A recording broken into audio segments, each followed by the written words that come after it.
Assalamualaikum warahmatullahi wabarakatuh. Perkenalkan, nama saya Rudi Adiwardana, NIM 42202016 dari kelas Agroteknologi A, Fakultas Pertanian, Universitas Muhammadiyah Palembang. Hari ini saya akan menjelaskan sedikit tentang apa sih ilmu ekonomi itu, kemudian pengertian ekonomi, serta jenis-jenis sistem ekonomi. Langsung saja, yang pertama yaitu pengertian ilmu ekonomi. Dalam kehidupan sehari-hari, baik secara individu maupun kelompok, pasti memiliki keinginan. Baik pingin itu, baik pingin ini. Nah, tapi seringkali keinginan tersebut dihalangi oleh kurangnya dana atau uang. Nah, maka kita harus memilih salah satu di antaranya. Nah, hubungannya dengan ilmu ekonomi adalah ilmu ekonomi merupakan ilmu pilihan, yang mana ilmu pilihan yang disertai oleh perhitungan untung rugi. Contohnya, misalnya saya ingin punya sepeda, tapi ingin juga punya HP. Nah, saya harus menghitung dulu yang mana yang lebih menguntungkan, karena saya memiliki dana yang terbatas. Apa saya harus beli HP terlebih dahulu, atau saya harus membeli sepeda terlebih dahulu, seperti itu. Jadi bisa dikatakan bahwa ilmu ekonomi merupakan ilmu pilihan yang menyertakan hitungan untung rugi, seperti itu. Dan yang perlu kita ketahui lagi bahwa ilmu ekonomi itu bukan merupakan ilmu eksa. Maksudnya bukan merupakan ilmu eksa, yaitu bahwa ilmu ekonomi itu tidak menetap, tidak tetap. Jadi dia akan berubah-ubah sesuai dengan keadaan dan situasinya. Misalnya seperti dulu itu, di zaman dulu itu sebelum revolusi, ilmunya berbeda dengan yang sekarang. Sekarang sudah sistemnya industri, seperti itu. Nah, masuk ke materi yang kedua, yaitu tentang ekonomi. Pasti ketika kita belajar tentang ilmu ekonomi, pasti kita mempelajari tentang ekonomi. Nah, apa sih ekonomi itu? Secara etologi, ekonomi itu dibagi menjadi dua kata, yaitu oikos dan nomos.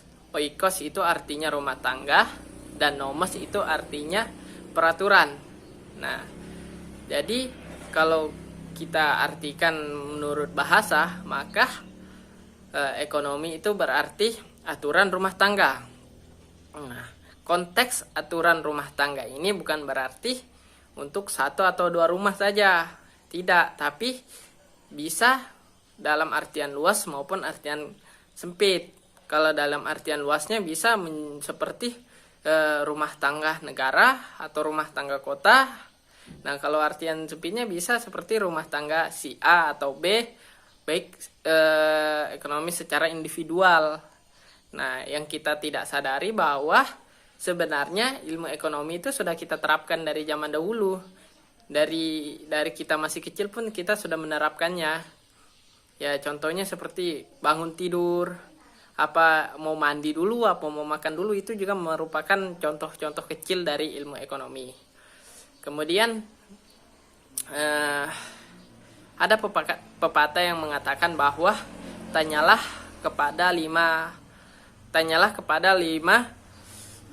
ekonom, maka kalian akan menemukan 5 jawaban yang berbeda. Maksudnya apa? Jadi setiap ekonom itu memiliki pendapat yang berbeda mengenai pengertian dari ekonomi itu sendiri. Contohnya misalnya Adam Smith, dia menjelaskan bahwa ekonomi adalah penyelidikan tentang keadaan atau sebab akibat akan adanya kekayaan suatu negara. Sedangkan J.S. Mill itu menjelaskan bahwa ekonomi merupakan sains praktikal tentang pengeluaran dan penagihan. Nah, seperti itu. Kemudian masuk ke sistem ekonomi. Sistem ekonomi itu dibagi menjadi 4. Yang pertama adalah ekonomi tradisional. Apa itu ekonomi tradisional?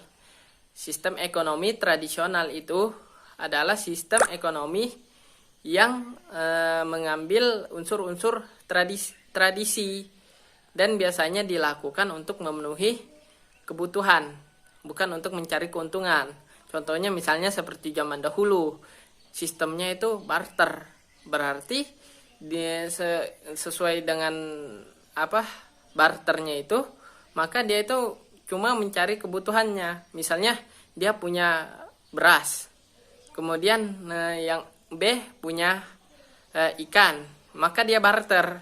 Nah, itu hanya untuk memenuhi kebutuhannya, seperti itu, biar melengkapi kebutuhan mereka masing-masing. Nah, seperti itu. Kemudian yang kedua yaitu sistem ekonomi komando atau terpusat. Nah, sistem ekonomi komando atau terpusat ini lebih ke arah modern lagi. Karena apa? Karena sistem ekonomi ini terpusat pada pemerintahan. Jadi semua aturan-aturan perekonomiannya itu dikeluarkan oleh pemerintah pusat langsung, seperti itu. Kemudian yang ketiga adalah sistem ekonomi liberal. Nah, sistem ekonomi liberal ini merupakan sistem ekonomi yang dijalankan oleh swasta. Jadi dia tidak ada campur tangan dari pemerintah pusat, langsung dijalankan oleh swasta. Jadi bisa dikatakan bahwa sistem ekonomi liberal ini merupakan kebalikan dari sistem ekonomi komando atau terpusat.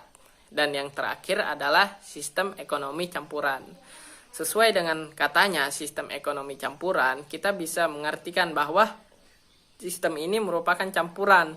Campuran dari apa? Campuran dari sistem ekonomi yang lain.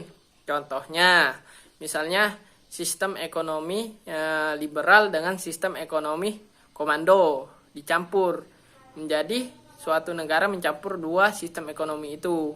Jadi pemerintah tetap mengambil peran terhadap peraturan-peraturan ekonomi, tetapi di belakangnya tetap ada peran juga dari yang swastanya. Jadi dia mencampur antara pemerintah dan swasta, saling berjalan bersama, seperti itu. Demikian penjelasan dari saya tentang ilmu ekonomi, pengertian ekonomi, dan beberapa jenis sistem ekonomi. Akhirul kalam. Wassalamualaikum warahmatullahi wabarakatuh.